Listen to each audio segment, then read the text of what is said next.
మీకు తెలుసా, ఈ చివరి దినాలలో దేవుణ్ణి అర్థం చేసుకోవడం అన్నిటికంటే ముఖ్యమైన భక్తి సాధన.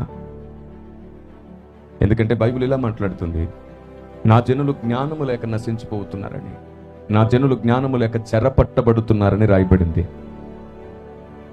మీకు తెలుసా, దేవుని జ్ఞానం లేకపోతే మనం ఎంత నీతిమంతులమైన, ఎంత పరిశుద్ధులమైన, ఎంత భక్తిపరులమైనా, మనకు దేవుని జ్ఞానం లేకుండా మనం ఎంత గొప్పవారమై ఈ భూమి మీద ఉన్న ఒకరోజు మనం విడువబడతాం.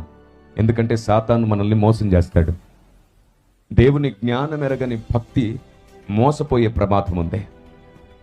దేవుని జ్ఞానము, దేవుని చిత్తం ఏమిటో తెలుసుకోకుండా ఈ భూమి మీద ఏ వ్యక్తి కూడా పరలోకం కోసం సంపూర్ణ సిద్ధి పొందలేడు. అయితే ఒకటి మాత్రం నిజం, దేవుని జ్ఞానం ఎరగకుండా నువ్వు ఉన్నప్పుడు పరలోకంలో తలగా మాత్రం ఉండలేవు, కాళ్ళ స్థానంలోనే ఉండిపోతావు. ఎందుకంటే పరలోక రాజ్యంలో మహిమ ఉంది, అధిక మహిమ కూడా ఉంది.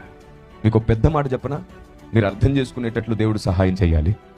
మీ తల మీద ఎంత అభిషేకం ఉన్నా, మీలో ఎన్ని వరములున్నా, మళ్ళీ చెప్తున్నాను, మీ తల మీద ఎంత అభిషేకం ఉన్నా, మీలో ఎన్ని వరములున్నా, మీరు ఎన్ని గంటల ప్రార్థనా పరులైనా, ఒకటి మాత్రం నిజం, సాతాను మీకేం భయపడ్డు.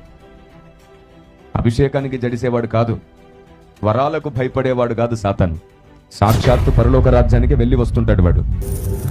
మహా దూతల ముందు ఈజీగా నిలబడేవాడు. నీకున్న అభిషేకానికి, వరములకు వాడు భయపడతాడని నువ్వెలా అనుకుంటావు? వాడి అనుచరులు భయపడుతున్నారు, పడిపోయిన దేవదూతలు కొందరు భయపడుతున్నారు. నీ అభిషేకానికి, నీ వరములకు వాడేం భయపడ్డు. కానీ దేవుని జ్ఞానము నీకు అర్థమైతే వాడు నీకు భయపడడం ప్రారంభిస్తాడు.